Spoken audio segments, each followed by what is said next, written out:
दोस्तों हम इस वीडियो में देख रहे हैं NAS आपका जो सेट 2 है इसको। इससे पहले मैंने NAS सेट जो है 2 1 नंबर उसको बना दिया था। तो अभी चलते हैं हम हिंदी के सॉल्यूशन में देखेंगे, गणित के सॉल्यूशन में देखेंगे, विज्ञान का सॉल्यूशन में देखेंगे और सामाजिक विज्ञान और अंग्रेजी के सॉल्यूशन में देखेंगे कौन कौन से आंसर्स इसके सही होंगे। तो ये है आपका सेट 2। चलिए स्टार्ट करते हैं। डिस्क्रिप्शन बॉक्स में आपके 10th क्लास की प्लेलिस्ट बना रखी है, उसमें आपके मासिक परीक्षा जांच के सारे पेपर्स अपलोड कर दिए गए हैं। आप हमारा नंबर नोट कर लें 8469022568। ये हमारा व्हाट्सएप नंबर है। इस व्हाट्सएप नंबर पे आपका कोई भी पेपर जो बोर्ड जारी करता है, चाहे अर्धवार्षिक हो, मासिक जांच परीक्षा हो, अगर आपसे सॉल्व नहीं होता है तो उस क्वेश्चन पेपर को, पूरा क्वेश्चन पेपर आप हमें सेंड कर सकते हैं और उसका सॉल्यूशन इसी तरह से अपलोड कर दिया जाएगा। चलिए स्टार्ट करते हैं पहले क्वेश्चन से। पहला क्वेश्चन इसमें पूछा गया आपसे, चलिए स्टार्ट करते हैं कि हर महीने के अंत में दुष्येन अपने किसी काम से हल्का केंद्र जाया करता। वहाँ वह पैदल जाता और 2-3 दिन बाद लौट आता था। अध्यापक की अनुपस्थिति में हम अपने को खिन्न और उदास महसूस करते। अगर मेरा अपना सगा भाई होता तो मैं उसका भी इतनी बेचैनी से इंतज़ार न करती जिस बेचैनी से मैं दुष्येन के लौटने का इंतज़ार करती थी। चोरी छिपे ताकि चाची न देख पाए, मैं बार बार आंगन के पिछवाड़े भागती हुई जाती और देर तक स्टेपी की सड़क पर आंखें गड़ाए रखती। किस वक्त पीठ पर थैला लटकाए मास्टर जी नज़र आएंगे। किस वक्त रोम रोम को पुलकित कर देने वाली उनकी मुस्कान देख पाऊंगी। किस वक्त उनके मुंह से ज्ञान भरे शब्द सुनने को मिलेंगे। ये पूरा का पूरा पैसेज जो है यहाँ पे दिया गया है, जो अभी हमने पढ़ा। अब इसके हिसाब से हम आंसर्स देंगे पहले क्वेश्चन का। तो चलिए पहला क्वेश्चन है इसमें, दुष्येन कौन था। तो अभी हमने देखा कि दुष्येन की बातें जो हो रही हैं वो अध्यापक के रूप में हो रही है, क्योंकि यहाँ पे बड़ा भाई होता, अगर वो होता तो, यानी कि वो नहीं था। और यहाँ पर जो है आप नीचे देखेंगे लास्ट में जो लिखा गया है, तो अध्यापक की भांति जो वो इंतज़ार कर रही थी, यहाँ पर लिखा गया देखिए। तो ये हो गया इसका आंसर ए, अध्यापक। दूसरा है, लेखिका अपने को खिन्न और उदास कब महसूस करती थी। तो अध्यापक के बिना वो अपने आप को खिन्न और उदास महसूस करती थी। अगर आप देखेंगे तो इसको भी आप लाइन से सर्च कर पाएंगे। जैसे कि आप देखें तो यहाँ पे आ जाइए, ये पैसेज पढ़ते हैं और यहाँ पर बेचैनी जो है इसका इंतज़ार करती थी और वहाँ पर खिन्न और उदास जो महसूस करने की बात उसने जो है इस पैसेज में भी बताई है।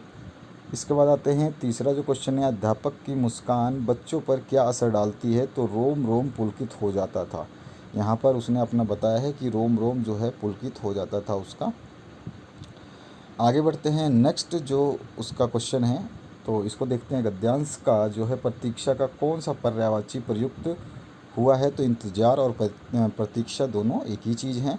उसके बाद में आते हैं, दिए गए गद्यांश के लिए उचित शीर्षक जो है हमारे अध्यापक हम लिखेंगे। ठीक है, अब ख पार्ट में आते हैं। यहाँ पे एक कविता का अंश दिया गया है और इसके कविता को पढ़ने के बाद में हमें जो है निकालना है इसके आंसर्स को। और ध्यान रखना है आपका ये पेपर जो है थोड़ा सा डिफ़िकल्ट टाइप में बना हुआ है, मतलब ये थोड़ा सा एडवांस है लेवल जो है आपका, मीडियम ना देते हुए एडवांस लेवल का आपका ये पेपर बनाया गया है। नीचे दिए गद्यांश को ध्यानपूर्वक पढ़कर संबंधित प्रश्नों के उत्तर आपको देने हैं। तो पहला क्वेश्चन जो है इसमें पूछा गया है, छिपा लिए सब तत्व आवरण के नीचे ईश्वर ने संघर्षों से खोज निकाला उन्हें उद्यमी नर ने। ये उद्यमी नर एक कविता है, उसकी जो है ये रचना है। और ब्रह्मा से कुछ लिखा भाग्य में मनुज नहीं लाया है, अपना सुख उसने अपने भुजबल से पाया है। प्रकृति नहीं डरकर झुकती है कभी भाग्य के बल से, सदा हारती वह मनुष्य के उद्यम से और श्रम जल से। तो ये है आपका जो मनुष्य की शक्ति को बताया गया है इसमें। तो चलिए स्टार्ट करते हैं इसके आंसर्स को। पहले क्वेश्चन में पूछा गया आपसे, उद्यमी नर ने संघर्ष करके क्या खोज निकाला है। तो पृथ्वी के नीचे छिपे खजाने को जो है उसने संघर्ष करके खोज निकाला है। दूसरा जो इसमें सातवां है, कवि के अनुसार भाग्य कौन लिखता है, तो कवि के अनुसार भाग्य जो है ब्रह्मा लिखते हैं। उसके बाद में मनुष्य ने अपना सुख किस प्रकार प्राप्त किया है, तो भुजाओं की शक्ति के सहारे उसने सुख अपना प्राप्त किया है। इस कविता के हिसाब से हम आंसर दे रहे हैं। और प्रकृति मनुष्य से कैसे हारती है, तो मनुष्य के उद्यम और परिश्रम से, जो कि लास्ट में आपको लाइन मिलेगी कविता की, उसमें है। और 10वां क्वेश्चन है, उपयुक्त पंक्तियों में मनुष्य की किस विशेषता की ओर संकेत किया गया है, तो इसका आंसर है ए ऑप्शन, मनुष्य के उद्यमी और परिश्रमी होने की। ठीक है, तो ये इसका आंसर हो गया। आगे बढ़ते हैं। नीचे दिए गए एक पत्र जो है लेखन किया गया है और इसके सही विकल्प को जो है आपको बताना है। तो चलिए स्टार्ट करते हैं 11वें क्वेश्चन से। 11वां क्वेश्चन जो है, यहाँ पर अगर हम देखें, इस पैसेज को पढ़ें, तो यहाँ पे तुम्हारा पत्र मिला, यह जानकर खुशी हुई कि तुमने मुझसे खालिस्तान के महत्व के संबंध में जानने के जिज्ञासु हो। तो खालिस्तान में हम, क्योंकि अब आगे पढ़ेंगे तो हमें पता चल जाएगा कि संगति के बारे में है ये, तो हम यहाँ पे सत्संगति के महत्व के बारे में 11वें में भर देंगे। इसके बाद में मित्र सज्जनों की संगति, अर्थात सज्जनों के साथ मित्रता करना, उनके साथ रहना सत्संगति कहलाता है। सत्संगति से हृदय और विचार दोनों खालिस्तान हो जाते हैं। तो देखते हैं हम क्या हो जाते हैं, पवित्र हो जाते हैं। क्या आएगा यहाँ पे, पवित्र जो है ये सही वर्ड है, इसमें और कोई वर्ड नहीं है, तो हम पवित्र हो जाते हैं। इससे स्वार्थ की भावना को छोड़ करके लोग कल्याणकारी बनते हैं। दुर्जनों की संगति से खालिस्तान आती है। तो दुर्जन के साथ रहेंगे तो कैसे बनेंगे, बेवकूफ़ बनेंगे, भ्रष्ट बनेंगे, तो कुबुद्धि आती है। ठीक है, सुबुद्धि तो आएगी नहीं, अच्छा दिमाग आएगा नहीं, तो हम क्या लिखेंगे इसका आंसर, कुबुद्धि। तो यहाँ पे आ जाएगा आपका कुबुद्धि, बी ऑप्शन करेक्ट। इसके बाद में आती है, और दुर्बुद्धि दुख की जननी है। सज्जनों की संगति से दुर्जन भी सज्जन बन जाते हैं, और दुर्जन की संगति से सज्जन भी दुर्जन बन जाते हैं। ठीक है ना। तो दुष्ट खालिस्तान की संगति से महामना भीष्म भी गाय चुराने गए, ऋषियों की संगति से व्यधा खालिस्तान वाल्मीकि बन गए। तो यहाँ पर जो है हम देखते हैं इस लास्ट लाइन का 14 नंबर का क्वेश्चन जो है, यहाँ पे दुष्ट किसके संगति से, तो यहाँ पर दुष्ट जो है दुर्योधन था, जो दुष्ट था, उसकी संगति में भीष्म भी एक बार गाय चुराने चले गए थे। और ऋषियों की संगति से, जो ऋषियों के साथ रह करके जो है वाल्मीकि एक महाकवि बन गए थे। ठीक है, तो यहाँ पे 15वां ऑप्शन में ए ऑप्शन करेक्ट हो जाएगा। तो इस तरह से ये आंसर है। आगे बढ़ते हैं 16वें क्वेश्चन में। निम्नलिखित आंकड़ों का माध्यिका आपको ज्ञात करनी है। तो माध्यिका निकालने का सिंपल सा फॉर्मूला क्या होता है कि आपका जो ये देखेंगे टर्म कितने हैं पहले, 1 2 3 4 5 6 7, अगर ये 7 होते हैं तो हमें, यानी कि ये विषम संख्या हो गई। और विषम संख्या का जब हम माध्यिका निकालते हैं तो सबसे पहले इन संख्याओं को अरेंज करते हैं हम बढ़ते हुए क्रम में। यानी कि पहले क्या आएगा आपका, सबसे पहले हम 28 लिखेंगे। ठीक है, उसके बाद में आपका जो है 27 आ जाएगा। सबसे पहले 27 लिखेंगे, उसके बाद 28 आ जाएगा। तो 27 गया, 28 गया। अब क्या बचा आपके पास में इससे बड़ा, 28 से बड़ा है आपका 34, तो यहाँ 34 लिखेंगे। उसके बाद में उससे बड़ा है 35, तो यहाँ 35 लिखेंगे। उसके बाद में है आपका 45, तो 45 लिख देंगे। 45 के बाद में और क्या बड़ा है आपका 46 और फिर 56, तो यहाँ पे आ गया 46 और इसके बाद में आ गया 56। ठीक है, अब इसका फॉर्मूला जो होता है, जब विषम संख्या, यानी कि कितनी संख्या थी, ये 7 थी, आप गिन के देख लो 7 संख्याएँ हैं। तो 7 संख्याओं में हम देखेंगे कि ये टोटल 7 संख्याएँ हैं। इसका फॉर्मूला ये विषम का होता है n प्लस में 1/2। ठीक है, पद n प्लस 1/2 nवां पद बोल सकते हैं। तो यहाँ पर जो है हमारे पास 7 है, n बराबर हमारे पास 7 है, तो 7 रखते हैं। n 7 प्लस में 1/2, तो यहाँ पे आ जाएगा 8/2, यानी कि ये आ गया 4वां पद, यानी कि चौथा पद 27 के बाद 27 पहला पद, 28 दूसरा पद, 34 तीसरा पद और 35 चौथा पद। तो ये चौथा पद जो है हमारा आंसर आएगा इसमें, जो हमने ये डाटा लिखी थी। ठीक है, तो चौथा पद हम पहले इसको लिखेंगे बढ़ते हुए क्रम में। ठीक है, जैसे मैंने अभी लिखा है। उसके बाद में हम पद देखेंगे कौन से पद पे आता है। तो ये विषम संख्या जब होती है तो हमारा ये फॉर्मूला लगता है। सम के लिए दूसरा फॉर्मूला आपको याद होगा, अब तो आसानी से याद आ जाएगा। ठीक है, सम का भी होता है, तो ध्यान रखना है, सम का फॉर्मूला भूलना नहीं है, उसको भी याद रखना है। 17वां जो क्वेश्चन है, 3 सेंटीमीटर भुजा वाले 3 घन को चित्रानुसार सटा करके घनाभ बनाया गया। घनाभ के संपूर्ण पृष्ठ क्षेत्रफल जो है वो कितना होगा, तो देखिए घनाभ है ये, तो मतलब ये एक घन है, फिर ये घन है और एक घन है, तो इन सभी को चिपका करके ऐसा एक घनाभ बना दिया गया। अब इसमें जो है एक घन की जो भुजाएं हैं वो भुजा दे रखी है इसने तीन तीन, ठीक है। मैं आपको फिर केवल गाइड कर देता हूँ। तीन इधर है, तीन ये नीचे की तीन है, ये भी तीन है और ये भी तीन है, और ऊंचाई और लंबाई भी, ये चौड़ाई भी तीन है। तो यहाँ से सब कुछ तीन तीन है क्योंकि घनाभ है ये, और घनाभ को जब जोड़ देंगे तो ये हो जाएगा घन, ठीक है। अब घन सॉरी, ये घन है और घन को जोड़ देंगे तो बन जाएगा घनाभ, और घनाभ की पूरी लंबाई कितनी होगी, तीन के हिसाब से 9 हो गई। और बाकी तो ये तीन है ही और ये तीन है ही, क्योंकि चौड़ाई जोड़ने पर कम ज़्यादा नहीं हुई है, चौड़ाई तो बराबर है, बस लंबाई बढ़ी है, तो 9 हो गई। तो यहाँ हमारे पास एक जो अगर हम घनाभ बोलें तो ये हमारे पास जो इस तरह से बना हुआ है, इसकी ये साइड तीन आ गई है, ठीक है, और ये साइड तीन आ गई है, और यहाँ पर जो है आपके सामने की जो लंबाई है ये 9 आ गई है। तो हमारा जो घनाभ का फॉर्मूला होता है संपूर्ण पृष्ठीय क्षेत्रफल का, यानी टोटल सरफेस एरिया का, तो वो होता है 2 इंटू, याद आ गया होगा, 2 into L into B, length into width plus width into height, plus आपका क्या बचा, अब लेंथ और हाइट नहीं मल्टीप्लाई हुआ तो एल इंटू एच, ठीक है। ये आपके फॉर्मूला हो गया। अब इसमें हम लेंथ देखिए, हमारे पास लेंथ केवल क्या है, 9 आई है, ध्यान रखना है। तो एल की जगह 9 रखेंगे, जहाँ जहाँ एल होगा वहाँ 9 रखेंगे, और बाकी जगह पे हम तीन तीन रख देंगे, क्योंकि ऊंचाई और चौड़ाई जो तीन तीन है, तो यहाँ पे भी तीन रखें, यहाँ पे भी तीन रखें, और यहाँ पर भी तीन रख दें, तो ये प्लस हो जाएगा, प्लस का साइन है ये, ठीक है। तो यहाँ पर आ गया तीन तीन 9, तीन 27, 9 तीन 27 और तीन तीन 9, इस तरह से आपका है ना। तो ये आ गया 27, 27 कितना हो गया आपका, 27 और 27 54, ठीक है, 54 और 9 63 है ना, इतना ही आएगा, देख लेना। 63 आएगा, और 60 को 2 से गुणा करना है क्योंकि 2 बाहर है, तो 2 से गुणा करोगे तो 3 दूनी 6 और 2 और 1, 126 आ गया। तो ये 126 वर्ग सेंटीमीटर हो जाएगा। इसके बाद आते हैं 18वें क्वेश्चन पे। 18वां जो क्वेश्चन है, एक स्कूल में विभिन्न खेलों को पसंद करने वाले विद्यार्थियों की संख्या को नीचे दिए गए चार्ट में दिखाया गया है, तो कौन सा कथन सत्य है वो आपको दिखाना है, बताना है। तो देखिए, आधे विद्यार्थी हॉकी पसंद करने वाले हैं, नहीं, बिल्कुल हॉकी पसंद करने वाले आधे से कम है। अगर ये सीधा हो जाता है ऐसे तो आधा हो जाता, लेकिन अब ये थोड़ा सा कम कर दिया है, ये हो गया, तो यह गलत है। फुटबॉल से अधिक कबड्डी को पसंद करने वाले हैं, तो फुटबॉल तो खुद कबड्डी से ज़्यादा है, तो ये भी असत्य है। आप देखोगे यहाँ पे फुटबॉल कबड्डी से ज़्यादा है। इसके बाद में क्रिकेट से अधिक हॉकी पसंद करने वाले हैं, तो क्रिकेट पसंद करने वाले इतने हैं और हॉकी पसंद करने वाले ज़्यादा हैं, तो यहाँ पे ज़्यादा हो गया हॉकी, ये वाला राइट दिखा रहा है इस कर्व के हिसाब से। और सबसे अधिक फुटबॉल पसंद करने वाले हैं, तो फुटबॉल तो बहुत कम पसंद करने वाले हैं, ठीक है ना। तीसरे नंबर पर फुटबॉल है, पहले नंबर पर हॉकी है, दूसरे पर क्रिकेट है, तीसरे नंबर पर फुटबॉल है, और चौथे नंबर पर कबड्डी है। तो इस तरह से हमें आंसर्स इनके निकालने हैं। आपके जो मासिक परीक्षाएं हो रही हैं उनके सॉल्यूशंस हमने बना दिए हैं, तो उनकी सारी की सारी वीडियोस देखने के लिए इसी वीडियो के डिस्क्रिप्शन बॉक्स में चले जाना। अब आगे बढ़ते हैं प्रश्न नंबर 19 पे। 19 में प्रश्न है आपका 2/5, 11/5 और 5/12 को आरोही क्रम में आपको लिखना है, यानी कि बड़े से छोटे क्रम में। इधर जाओगे तीर की तरफ तो बड़े होते जाओगे। तो इसको लिखने का एक ही तरीका है, सिंपल। इसके दो विधि हैं वैसे तो।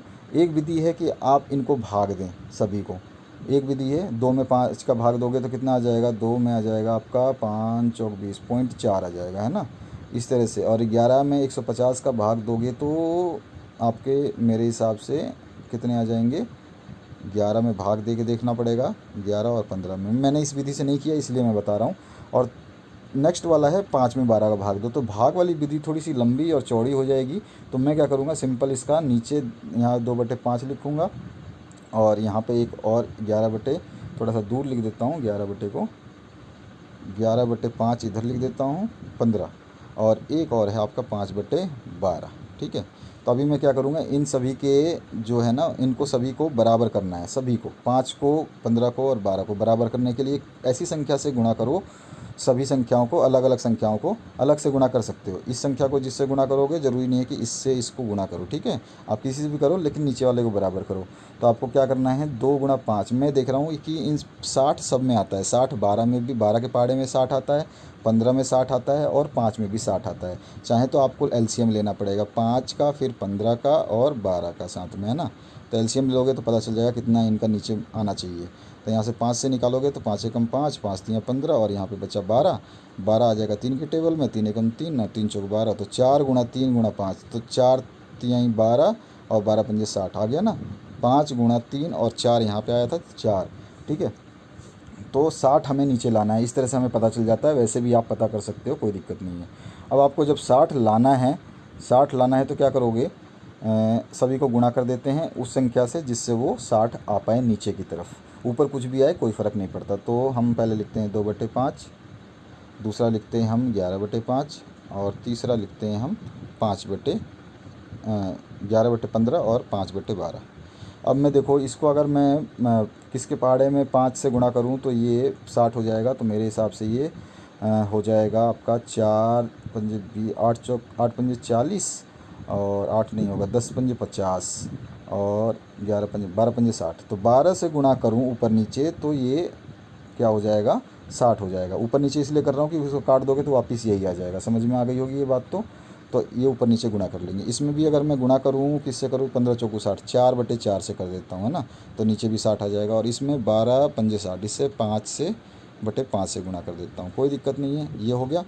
तो यहाँ पे नीचे 60 आ जाएगा, ऊपर आ जाएगा 24, है ना। और यहाँ ऊपर आ जाएगा 44 और यहाँ आ जाएगा 25, ठीक है। यही है ना, 11 चौक 44 और यहाँ 55 25 और यहाँ पर 12 चौक 12 दूनी 24 और नीचे सबके 60 है। तो 60 सबके बराबर है, इसलिए 60 नीचे लिखने का कोई फ़ायदा भी नहीं है। लिखना चाहो तो लिख सकते हो, 60 सभी के नीचे है, लिख लो। अब बस अब हमें पता है कि सभी के नीचे वाले हर जो है हमने बराबर कर दिए, डिनोमिनेटर बराबर कर दिए। तो अब हम ऊपर देखेंगे कि कौन सी संख्या बड़ी है और कौन सी संख्या। तो सबसे पहले 44 आएगा। 44 कौन था, 11/5। तो 11/5 ये रहा पहले नंबर पे। डी ऑप्शन दिखा रहा हूँ, डी नंबर, ठीक है। 11/15, 11/15, 5 बोल रहा हूँ बार बार मैं, 11/15। और दूसरी संख्या जो है इसके नीचे छोटी से कौन सी है, तो 25 छोटी है। 25 थी 5/12 वाली, तो 5/12 ये रही बीच में। और उसके बाद में बची हुई संख्या लिख देंगे 2/5 वो लास्ट में। तो ये आपका डी ऑप्शन इस तरह से हमने निकाला है, समझ में आ गया। अब भाग दे के भी देख सकते हो और इस तरीके से भी। तो ये तरीका मेरे को ज़्यादा इजी लगता है। भाग में पॉइंट में आएगा, पॉइंट में थोड़ा सा कन्फ्यूज़न हो जाता है, तो आपको वो चीज़ नहीं बता रहा हूँ। मैं तो कर दूंगा पॉइंट वाला भी, लेकिन आप लोगों को कन्फ्यूज़न ज़्यादा होगा। पॉइंट के बाद में कुछ कुछ आ जाता है तो दिक्कत होती है आप लोगों को। तो सीधा सीधा ये हिसाब किताब है, या 8वीं क्लास में आपने पढ़ा होगा, आपको ध्यान नहीं होगा, ठीक है। आगे बढ़ते हैं नेक्स्ट क्वेश्चन की तरफ। एक समकोण त्रिभुज ABC में जिसमें C कोण समकोण है, यानी कि ये वाला C कोण जो है समकोण बता दिया। M इसका मध्य कर्ण जो AB है, AB कर्ण का मध्य बिंदु है, यहाँ पे मध्य बिंदु है ये। और C को M मिला करके D तक बढ़ाया गया है। तो C को M से लेके D तक बढ़ाया गया है। और DM जो है यानी कि D से लेके M, यानी कि ये वाली रेखा जो है वो CM के बराबर है, यानी कि ये दोनों CM और DM बराबर हैं। अब इसमें पूछा गया है, मैं अब इसको हटा रहा हूँ फिर बताता हूँ। इस चित्र में ये बोला गया है कि ये आपका 90 डिग्री है और ये बराबर है। इसके अलावा क्या बोला है, बिंदु D को बिंदु B से मिलाया दिया गया। अच्छा, बिंदु D को B से मिला दिया गया। इस आधार पर सही विकल्प का चयन करना है। तो जब इस तरह की आप ये स्ट्रक्चर देख रहे हो तो इसकी एक थ्योरम भी है, ठीक है। तो इस थ्योरम को अगर देखना चाहो तो ठीक है, अगर थ्योरम नहीं है आपके बुक में तो आप डायरेक्ट इस क्वेश्चन को देखेंगे। तो ये जो क्वेश्चन है इसमें आपका क्या है, सर्वांग समता का नियम शामिल होता है, क्योंकि इसमें आपकी 2 भुजाएं और एक एंगल जो है उसमें कॉमन आ जाता है, ठीक है। तो आपका जो है कि हमारे को जब 2 भुजाएँ होती है तो साइड बोलते हैं और एक एंगल, SAS से ये जो है सर्वांग सम हो जाएंगे, बराबर भी हो जाएंगे। और एंगल जो DBC जब हम बराबर कर देंगे तो जो एंगल है वो कितना आ जाएगा, 90 डिग्री। और CM बराबर 1/2 AB के होगा। AB इस ऑप्शन में नहीं है, AB मैंने लिखा है। अगर ये तीनों ऑप्शन सही बताने हैं तो उपरोक्त सभी सही हैं, मेरे को बताना है तो इसको सही करना पड़ेगा। तो CM बराबर 1/2 AB होगा, ठीक है। AB आपको यहाँ पे लिखना होगा, या मिसप्रिंट होगा तो ये आंसर गलत हो जाएगा, इसको आप सेलेक्ट मत करना।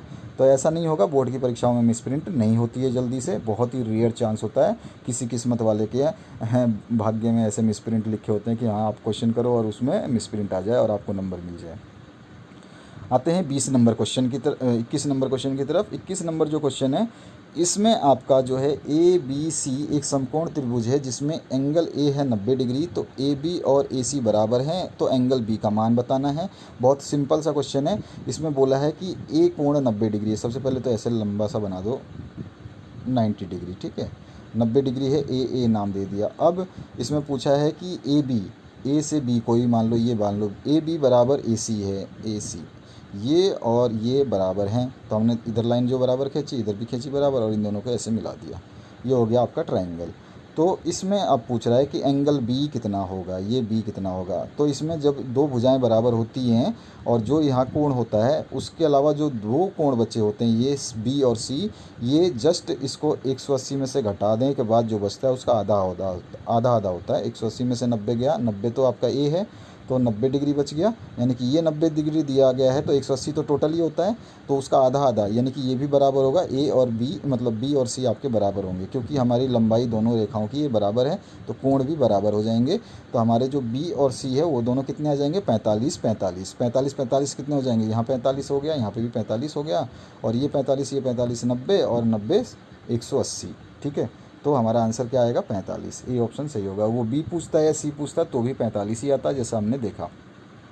सत्य कथन का चयन आपको करना है। तो त्रिभुज की किन्हीं दो भुजाओं का योग तीसरी भुजा से हमेशा बड़ा होगा या फिर बराबर होगा। यहाँ पे एक ऑप्शन नहीं लिखा है, तीसरी भुजा से बड़ा होता है और या बराबर होता है, ठीक है, बराबर होता है या बराबर होता है, तो ये ऑप्शन आपका सही हो जाएगा। बाकी इसमें से कथन कोई भी सही नहीं है, क्योंकि किसी त्रिभुज में बड़े कोण की सम्मुख भुजा जो छोटी नहीं होती, अगर बड़ा कोण है तो भुजा भी बड़ी होगी। यदि किसी त्रिभुज की दो भुजाएं असमान हो तो उसकी छोटी भुजा के सामने का सम्मुख कोण बड़ा होता है। असमान ना होकर के अगर ये समान होती तो सम्मुख कोणों का जो है बड़ा होता है। तो यहाँ पे असमान की जगह अगर समान आ जाता तो आंसर आपका ये भी सही हो जाता, लेकिन यहाँ पे समान नहीं लिख करके असमान लिखा है। और समकोण त्रिभुज में कर्ण जो है शीर्ष दो भुजाओं के योग नहीं वर्ग के योग के बराबर होता है, ठीक है। यहाँ पर क्या चेंज होगा, वर्ग के योग के बराबर। तो ये चारों स्टेटमेंट को मैंने सही करके बता दिया, इसमें क्या क्या कमी थी दोबारा बता देता हूँ कि आप ध्यान से सुन लेना। पहला तो सही है कि किन्हीं दो भुजाओं का योग जो है तीसरी भुजा से जो है बड़ा होगा या बराबर होगा, ठीक है, या बराबर होगा। या फिर बी ऑप्शन भी सही हो जाता अगर इसमें ये दे दिया होता कि किसी त्रिभुज में बड़े कोण का सम्मुख भुजा जो है बड़ी होती है, तो ये सही हो जाता। यहाँ पे करेक्शन छोटी की जगह करेंगे। यदि किसी त्रिभुज की दो भुजाएं असमान हों तो छोटी भुजा सामने सम्मुख कोण बराबर होता है, तो यहाँ पर जो है ये समान की जगह समान लिखा होता असमान की जगह, तो भी ये स्टेटमेंट सही हो जाता। और डी जो है आपका समकोण त्रिभुज में कर्ण जो है वो शेष दो भुजाओं के योग के बराबर होता है, तो ये स्टेटमेंट गलत हो जाता अगर दो भुजाओं के योग के वर्ग, यहाँ पे अगर वर्ग लिख देता ये बीच में केवल एक स्टेटमेंट दे देता तो आपका ये भी आंसर सही हो जाता। तो ये सारे स्टेटमेंट आपको ध्यान रखने हैं, यानी कि वर्ग जो होता है कर्ण का के स्क्वायर हम लिखते हैं बराबर में ए स्क्वायर या आधार मान लो, या फिर हम LBH लिखते हैं ना, length into width into height, नहीं हम लिखते हैं हाइपोटेनस परपेंडिकुलर और बेस, लंब कर्ण और आधार ऐसे लिखते हैं ना। तो हमारा जो कर्ण होता है यानी कि कर्ण का जो स्क्वायर लिखेंगे, कर्ण का स्क्वायर बराबर होता है लंब का स्क्वायर प्लस में आधार का स्क्वायर। तो ये दो भुजाओं के वर्ग के बराबर होता है हमारा कर्ण, ठीक है। तो ये ध्यान रखना है आपका। आगे बढ़ते हैं नेक्स्ट क्वेश्चन की तरफ। असत्य कथन का चयन करना है। तो आयत के सभी कोण समकोण नहीं होते हैं, ये सिंपल सा है कि आयत के सारे कोण समकोण होते हैं, तो ये असत्य कथन है। बाकी सारे कथन ये सत्य हैं, इनको भी पढ़ लेना। 24 नंबर क्वेश्चन की बात करते हैं। तो 24 में जो है यहाँ पे एक कथन दे रखा है, कोई चतुर्भुज एक समांतर चतुर्भुज होता है यदि उसकी सम्मुख भुजाओं का युग्म जो है बराबर हो और संगत और समांतर हो, ये आपका कथन है। और समांतर चतुर्भुज के कोणों के समद्विभाजक एक आयत बनाते हैं, तो ये दोनों कथन बिल्कुल सत्य हैं, ठीक है। सी ऑप्शन इसमें करेक्ट हो जाएगा।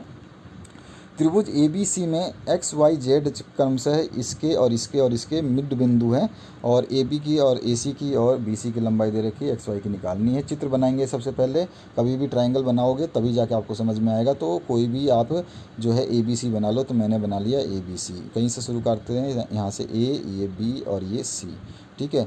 अब इसने क्या बोला है कि AB की लंबाई जो है 5 है, और यहाँ पर AC की लंबाई जो है 9 है, और एक आपका BC की लंबाई है 11, ठीक है, ये लिख दिया। अब इसने क्या बोला, XYZ जो है क्रमशः AB, BC और AC पर मध्य बिंदु हैं। तो AB पर एक पॉइंट है जो है आपका X, और AB पे आपका जो पॉइंट है एक AB BC पर आपका जो पॉइंट है वो है आपका Y। BC देखिए, BC ये रहा Y, ठीक है, ये रहा Y। BC पे हो गया Y।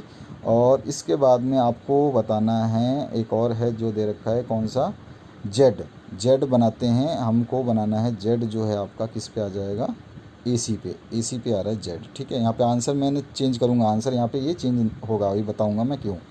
तो यहाँ पर ये आपका ट्रायंगल आ गया। अब इसको मिला देते हैं, ये आपका मिल गया इससे, इसको मिला देते हैं इससे, इसको मिला देते हैं इससे, तो ये आपका ट्रायंगल बन गया। अब एक चीज़ देखोगे, आप नोट करोगे कि ये चीज़ आपको लग रही है पैरेललोग्राम यानी समानांतर चतुर्भुज लग रहा है, तो यहाँ पर जो इतनी भुजा होगी वो इतनी भुजा होगी, सिंपल सी बात है। तो ये हमें पता है कि जो बीच वाला पॉइंट था ये Y था, है ना। Y से हमें क्या बताना है, Y से X से Y बताना है। X किधर है हमारा, X यहाँ पर है, ये वाला X माना था हमने, ये वाला Y माना था, और ये वाला हमने Z माना था, यही तो बात कह रहे हैं।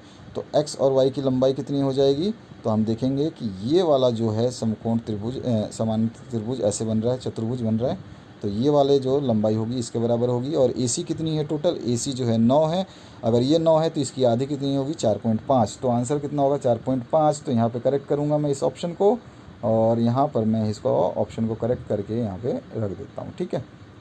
अब आते हैं हम नेक्स्ट क्वेश्चन की तरफ। नेक्स्ट जो क्वेश्चन है आपका 26 नंबर जो है, निम्नलिखित कथनों पर विचार कीजिए, तदनुसार सही विकल्प का चयन कीजिए। तो सबसे पहले आपको विचार करना है कथन 1 और कथन 2 पे। तो यदि एक चतुर्भुज के विकर्ण एक दूसरे को समद्विभाजित करते तो वो समांतर चतुर्भुज कहलाते हैं, सही बात है या गलत बात है, बिल्कुल सही बात है। और समांतर चतुर्भुज के विकर्ण एक दूसरे को समद्विभाजित नहीं करते हैं, ये गलत है, करते हैं। तो चलिए यहाँ पे कथन नंबर 2 जो है वो गलत है, और कथन नंबर 1 जो है वो सही है, मैंने आपको बता दिया। इस तरह से आपको प्रमेय बहुत बढ़िया से याद रखनी है, तब जाके आप सॉल्यूशन अच्छे से कर पाओगे। उस बिंदु के निर्देशांक क्या होंगे जो बिंदुओं 4 और -3 और 8 और 5 को जोड़ने वाली रेखाखंड को आंतरिक रूप में 3:1 में विभाजित करते हैं। तो m+n जो है आपको दे रखा है 3:1, ठीक है, यानी कि ये हो गया 4। और आपको पता है कि m1 आएगा तो x2 आएगा, प्लस में m2 आएगा तो आपका x1 आएगा, और m2 आएगा तो यहाँ पे m1 m2, और यहाँ पे आ जाएगा y1, ठीक है। तो जहाँ पर 1 आएगा वहाँ x आएगा, यहाँ पे 2 आएगा वहाँ पे, फॉर्मूले बटे में है m+n, ऐसे ही है ना।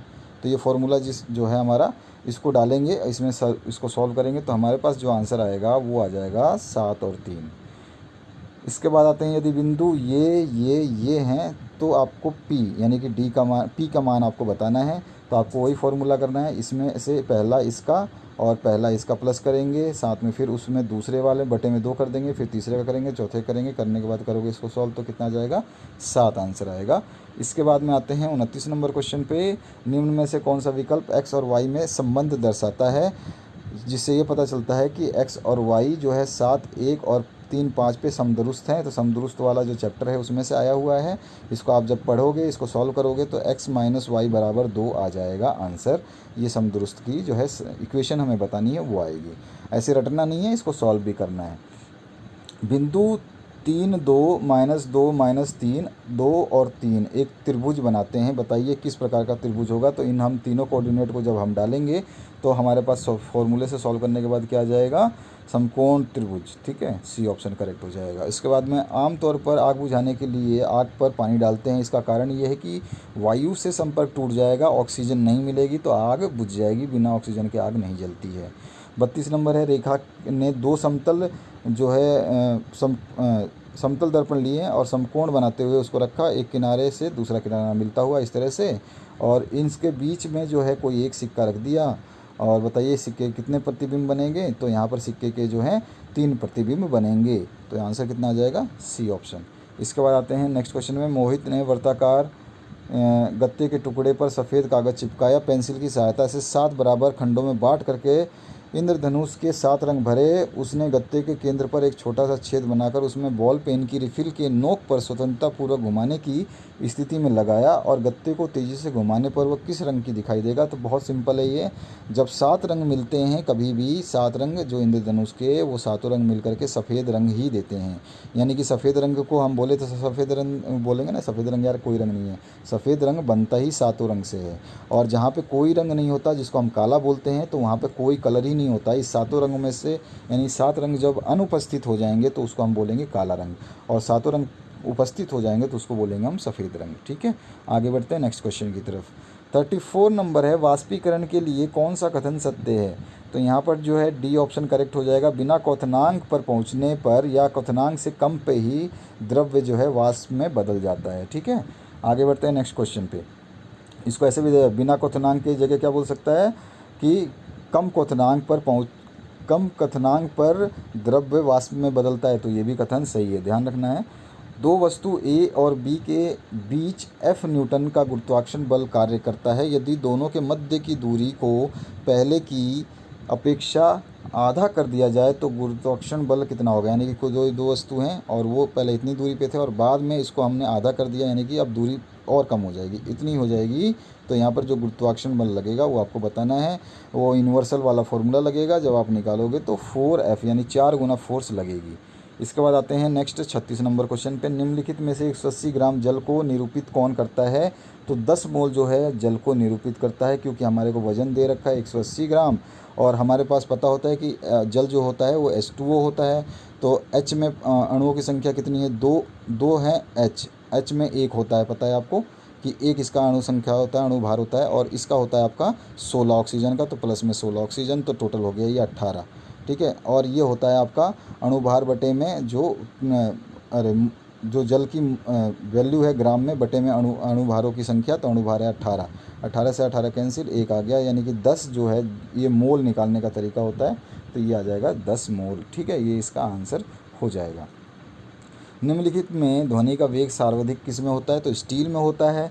और सल्फाइड अयस्क को वायु की उपस्थिति में अधिक ताप पर गर्म करने पर यह ऑक्साइड में परिवर्तित हो जाता है। इस प्रक्रिया को हम भर्जन कहते हैं।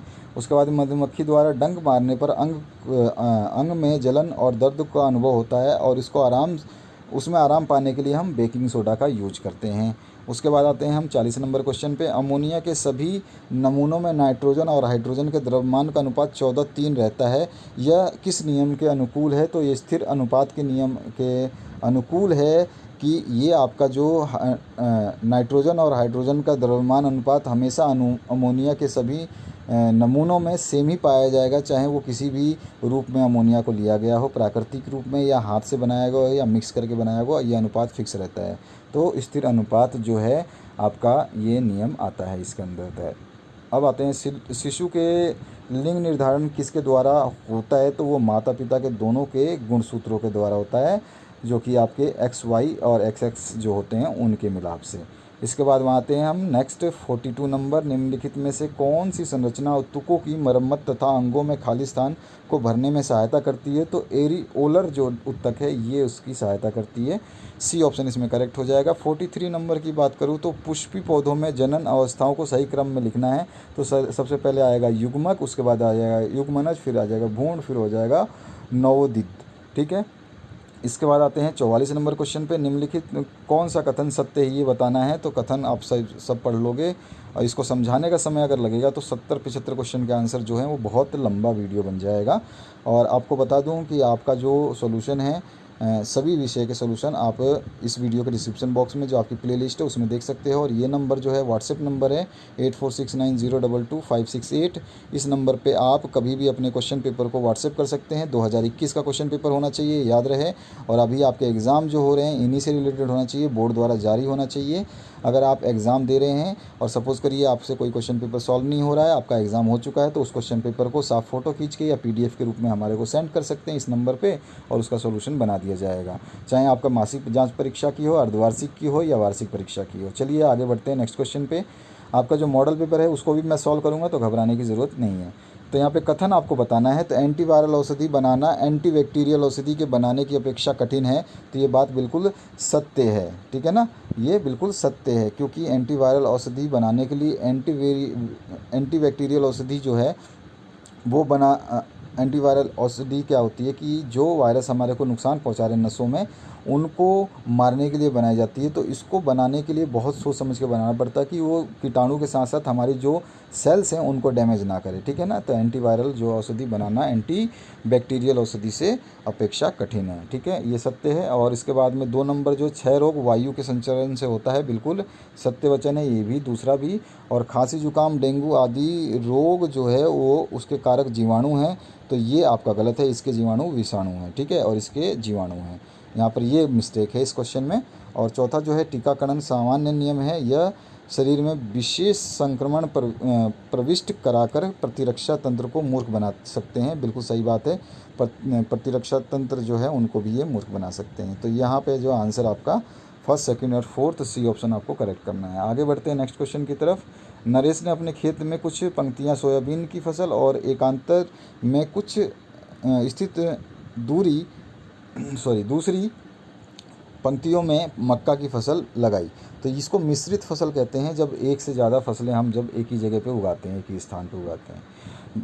46 नंबर परिच्छेद है वायु, जल, भूमि, वातावरण और जयमंडल आदि तमाम चीज़ें मानव जीवन में महत्वपूर्ण स्थान रखती हैं, परंतु पिछली 2 शताब्दियों में अपने तकनीकी ज्ञान से मानव ने प्रकृति के संसाधनों का दोहन कुछ अधिक ही समन्वित रूप में किया है। पर्यावरणीय चुनौतियाँ अनेक प्रकार की हैं। यहाँ पर जो है पर्यावरण चुनौती की बात अभी आएगी। इसकी 2 प्रकृति हैं, गरीबी के संदर्भ में और विकास की आवश्यकता के संदर्भ में। पर्यावरण चुनौती दोनों प्रकृति पृथक पृथक हैं, पृथक पृथक हैं तो नहीं, तो कहीं ना कहीं इसमें अंततः संबंधता भी है, यानी कि ये अलग अलग तो हैं लेकिन इसमें कहीं ना कहीं संबंधता भी है। तो इसके आधार पर हम प्रश्न को उत्तर देंगे। पहला प्रश्न, भारत में पर्यावरण चुनौतियाँ दो प्रकृतियाँ कौन कौन सी है? अभी हमने पढ़ा कि गरीबी के संदर्भ में और विकास की आवश्यकता के संदर्भ में, तो डी ऑप्शन इसमें करेक्ट हो जाएगा। 47 नंबर की बात करें तो अंग्रेज़ों द्वारा भारत में व्यावसायिक फसलों पर जोर देने के पीछे क्या कारण था? तो पहला और दूसरा जो कारण थे ये करेक्ट है, बाकी दोनों करेक्ट नहीं है। कंपनी के लिए भारी मुनाफे का सौदा हो रहा था वो, और यूरोप में अच्छा बाजार इसका था। इसके बाद में 48 नंबर जो क्वेश्चन है इसमें आपका पूछा गया है, भारतीय संविधान में मौलिक कर्तव्यों को सम्मिलित किए जाने का मुख्य उद्देश्य है कि मौलिक अधिकारों का और अर्थपूर्ण बनाना है। अर्थपूर्ण बनना से मतलब है उसको जो हम लागू कर रहे हैं तो उसके नियम से हम लोग चलेंगे, उसको हम समझेंगे। 49 नंबर है, भारत सरकार की पहल सर्व शिक्षा अभियान का प्राथमिक उद्देश्य जो है वो आपको बताना है। यहाँ पे मिसप्रिंट है इस क्वेश्चन पेपर में, ये दोबारा लिख दिया है 34 नंबर, ठीक है। तो इसका उद्देश्य जो है सी ऑप्शन सही हो जाएगा, 6 से 14 वर्ष के बीच के बच्चों को शिक्षा देने का जो है जोर देना। इसके बाद में आते हैं 50 नंबर क्वेश्चन पे। 50 नंबर जो क्वेश्चन है, 2016 ईस्वी के बाद भारत की जनसंख्या की विशेषताओं के संदर्भ में सही कथन आपको बताने हैं। तो कथन नंबर 1 और कथन नंबर 2 बिल्कुल सही है, और कथन नंबर जो 3 है इसमें आपका मिस्टेक है। मृत्यु दर जो है ये 77 था, जो कि 2016 में घट के आपका अलग हो गया था, ठीक है। तो ये आपका जो है कथन, इसमें आपको सही कथन का चयन करना है, तो ऊपर वाले दोनों कथन जो है बिल्कुल सही हैं। आगे बढ़ते हैं नेक्स्ट क्वेश्चन की तरफ। नेक्स्ट जो क्वेश्चन है यहाँ पर आपका, रूस में चेका नामक एक संस्था थी, वह बोल्शेविक पार्टी के लिए कार्य करती थी। प्रमुख चेका का काम जो ये एक पुलिस टाइप में जो थी, इसका अगर दूसरा भी पूछता है कभी कि चेका क्या थी, तो वो पुलिस थी और राजनीतिक गतिविधियों पे नज़र रखती थी, ठीक है। और कुछ लोगों को इस एक्टिविटी में दोषी पाती थी उनको, तो उनके ऊपर वो कार्रवाई भी करती थी। 51 नंबर क्वेश्चन के हम बात करें तो 52 नंबर क्वेश्चन की बात करें तो यूरोप के मानचित्र में एक ये आपको दर्शाना है कि 1789 में जो ईस्वी में राजतंत्रात्मक जो शासन व्यवस्था का प्रतीक वास्तिल किला को ध्वस्त करके गणराज्य की स्थापना की गई थी। तो वो इसमें 1 2 3 4 कहाँ पर है, ठीक है, ये आपको बताना है। तो ये मानचित्र मेरे को साफ़ नहीं दिखाई दिया, तो मेरे को समझ में नहीं आया कि कहाँ पे क्या लिखा है, तो इसलिए मैंने ऑप्शन को टिक नहीं किया। तो ये ऑप्शन आप देख लेना अपने हिसाब से, आपकी बुक से रेफ़र कर लेना। इसके बाद आते हैं हम नेक्स्ट क्वेश्चन पे। 53 नंबर है, विभिन्न देशों से संबंधित 4 तथ्य दिए गए हैं, उनमें से एक तथ्य का चयन आपको सही करना है जो कि लोकतंत्र को प्रदर्शित करता हो। तो लोकतांत्रिक देशों में जो है चुनावों में अलग अलग पार्टियां जीतती रहती हैं, ठीक है ना। तो ये इसका सही उपचार है या कह सकते हैं उत्तर है, और 3 नहीं है। इसके बाद आते हैं 54 नंबर में, रंग भेद जो इसकी नीति जो है वो दक्षिण अफ्रीका में सुनी गई थी, देखी गई थी। आपने सामाजिक विज्ञान पढ़ा है, अच्छी तरह से आपको पता होगा। 55 नंबर जो क्वेश्चन है, नीचे दिए गए कथन में सही कथन का चयन करना है। तो कथन नंबर 2 और 3 जो है आपका सही होगा, ये और ये सही होगा, ठीक है। इसके बाद आते हैं नेक्स्ट क्वेश्चन पे कि 56 नंबर जो है इसमें भारत के रेखा मानचित्र में दिए गए भौगोलिक विशेषताओं के आधार पर सही जोड़ा जो है इसमें आपको बताना है। तो 2 नंबर छोटा नागपुर पठार जो है यहाँ पर इस साइड में पड़ता है। तो बस बाकी ये सारे ऑप्शंस गलत दिए गए हैं, ऊपर नीचे कर दिए गए हैं, तो ये सारे ऑप्शन गलत हैं, 2 नंबर सही है। आगे बढ़ते हैं नेक्स्ट क्वेश्चन पे। 57 नंबर है, 19वीं सदी में यूरोप में राष्ट्र को दृश्य रूप देने के लिए चित्रों एवं प्रतीकों का प्रयोग किया गया था। फ्रांस में भी अनेकों प्रतीकों का प्रयोग किया गया था। दिए गए विकल्पों में प्रतीकों से संबंधित विकल्प का आपको सही चयन करना है। तो मरियान जो है ये एक प्रतीक यूज़ किया गया था, जन राष्ट्र के विचार का प्रतीक था, ठीक है, ये सही ऑप्शन है इसका। नेक्स्ट 58 नंबर क्वेश्चन है, भारत में पर्वत पठार और मैदान का विस्तार जो पाया गया है तो उसकी परसेंटेज बतानी है कि कितने पठार हैं, कितने पर्वत हैं, कितने मैदान हैं। तो सबसे ज़्यादा मैदान है 43%, उसके बाद में पर्वत है 30% और उसके बाद में पठार हैं आपके 27%। तो सी ऑप्शन इसमें करेक्ट हो जाएगा। आगे बढ़ते हैं नेक्स्ट क्वेश्चन की तरफ। 59 जो है, पर्यावरण के संरक्षण के साथ साथ वर्तमान मानवीय ज़रूरतों को पूरा करते हुए आने वाली भावी पीढ़ियों की आवश्यकताओं को पूरा करना धारणीय विकास कहलाता है। बी ऑप्शन इसमें करेक्ट हो जाएगा। 60वां क्वेश्चन है, आधुनिक लोकतांत्रिक व्यवस्थाओं में सत्ता की साझेदारी का एक प्रमुख तरीका निम्न में से क्या नहीं है। तो सामाजिक समूहों के बीच सत्ता का बंटवारा करना, ये हमारे उसके अंदर नहीं आता है। समाज के ऊपर सत्ता का बंटवारा नहीं किया जाता है कि भाई ये समाज बड़ा है, ये वो समाज छोटा है, ऐसा नहीं है।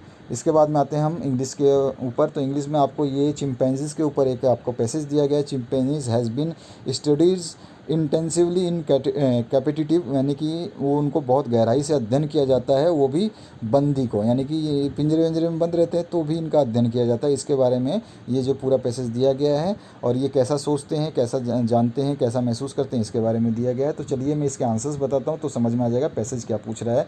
तो इसमें पूछा गया है, why do we need to study chimpanzees, यानी चिंपैंजी को स्टडी करने की क्या ज़रूरत है हमारे को। तो चिंपैंजी जो है मानव से लगभग 98.4% मिलते हैं, यानी कि man is closely related to them, यानी कि आदमी बिल्कुल उनके करीबी हैं, समझ लीजिए, ठीक है ना। या फिर हम बोल सकते हैं चिंपैंजी हमारा दूसरा रूप है एक तरह से, जिनको हम बंदर बोलते हैं लेकिन एक्चुअल में हम चिंपैंजी सही बोलेंगे, ठीक है। स्टडी में भी ये खुलासा हुआ है। दूसरा, स्टडी द फॉलोइंग स्टेटमेंट। तो यहाँ पर आपको फॉलोइंग स्टेटमेंट को बताना है कि their social life is so much like that of human beings. तो ये बिल्कुल ट्रू है, क्योंकि अभी आप पैसेज जब पढ़ोगे तो उसमें मिल जाएगा। Social life of chimpanzees are as closer या एज सेम या too much like as human beings. उसके बाद दूसरा जो है, chimpanzees like interest in human beings. तो ये गलत है, चिंपैंजीज जो है ह्यूमन बींग्स को पसंद नहीं करते, ऐसा पैसेज में भी नहीं है। आगे बढ़ते हैं नेक्स्ट क्वेश्चन पे। तो यहाँ पर जो है आपका first is true and second is false आ जाएगा।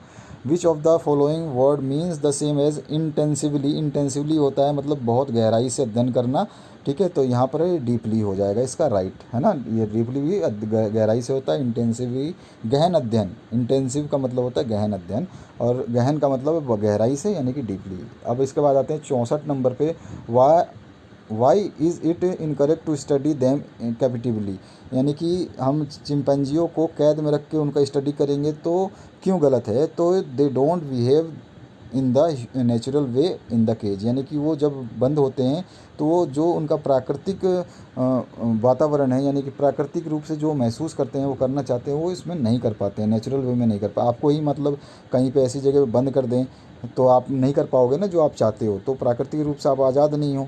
तो वो चीज़ इनको जो है यही इसके बारे में गलत बात है कि हम उनको कैद में बंद करके करते हैं, ठीक है। पहला स्टेटमेंट सही हो जाएगा। What is common between chimpanzee and man.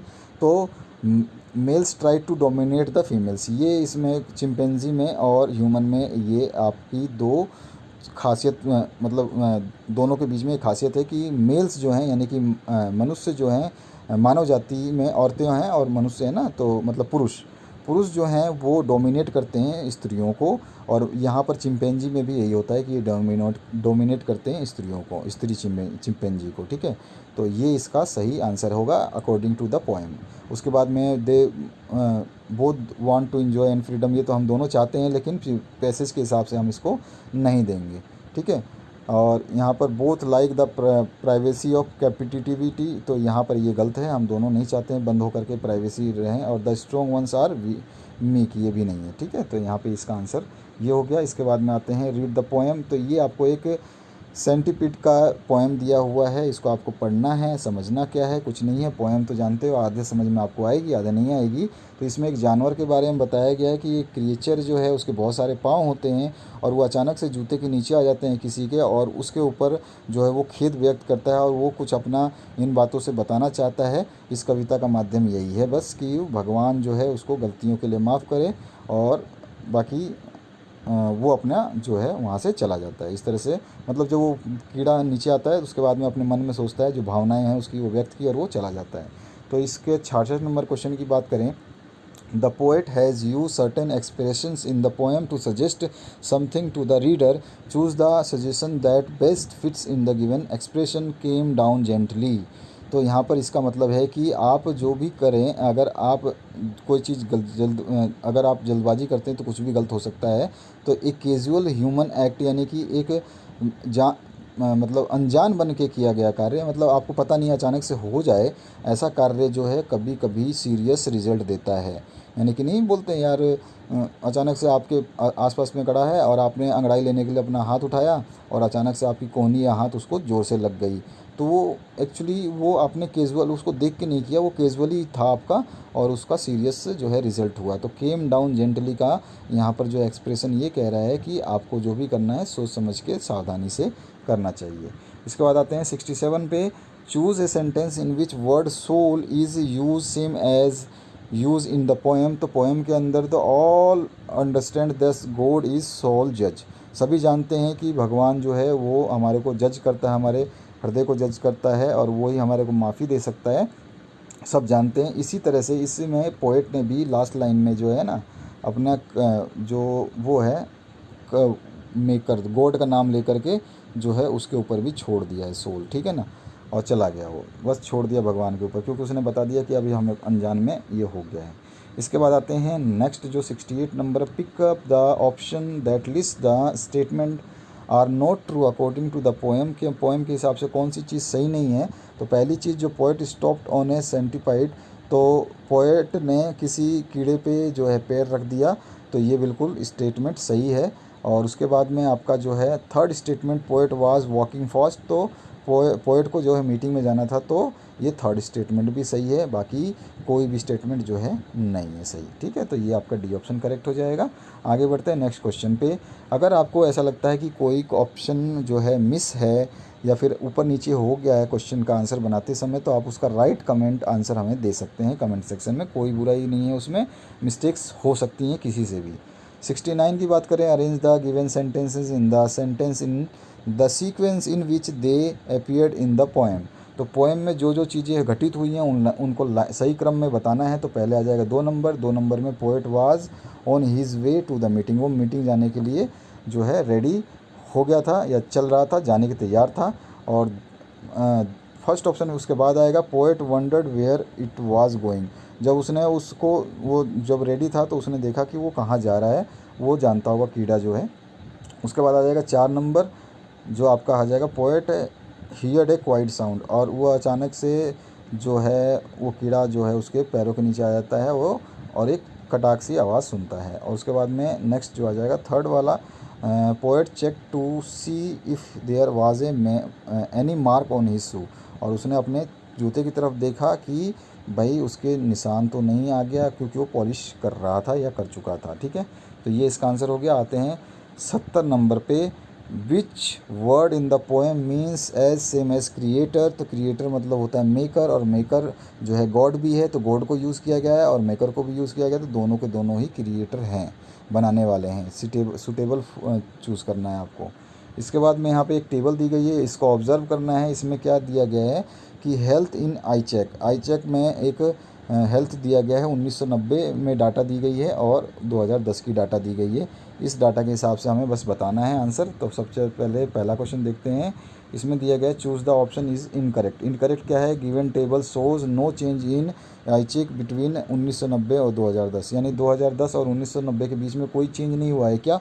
तो देखेंगे ये 2 था, ये 10 हुआ, ये 45 था, ये 10 हुआ, ये 5 था, ये 10 हुआ, ये 2 था, ये 5 हुआ, और ये 15 था, 12 हुआ। सब में चेंज हुआ है। तो हम क्या बोलेंगे कि ये जो स्टेटमेंट इसमें इनकरेक्ट दे दिया है, नहीं चेंज नहीं हुआ है, ऐसा नहीं, ये चेंज बहुत सारे हुए हैं। तो नो चेंज जो है स्टेटमेंट गलत है। इसके बाद आते हैं नेक्स्ट क्वेश्चन की तरफ। Choose a suitable heading for the given information of the table. तो टेबल में हमने देखा कि उसमें हेल्थ और वेल्थ के लिए दिया है चार्ट पूरा, क्योंकि हेल्थ और वेल्थ इसलिए है कि आप देखेंगे यहाँ पे आपको हेल्थ के लिए जो नंबर ऑफ़ योगा क्लब्स खुले हैं, people using non refined oil, वो अपने वेल्थ के लिए कर रहे हैं, हेल्थ और वेल्थ के लिए, अपने पैसे के लिए। और number of magazines of health आ गया है आपका। रेडियो टीवी प्रोग्राम भी है हेल्थ और वेल्थ के लिए चलाए जा रहे हैं। और डेथ रेट भी है, आप देखोगे कम हो रहा है, तो हेल्थ यहाँ पे बढ़ रही है। तो हेल्थ वेल्थ की हम बात करेंगे तो यहाँ पर हेल्थ वेल्थ आ जाएगा। इसके बाद में 73 नंबर है, pick option that list the statement that is true for the year 2010। 2010 की 2 स्टेटमेंट सही है।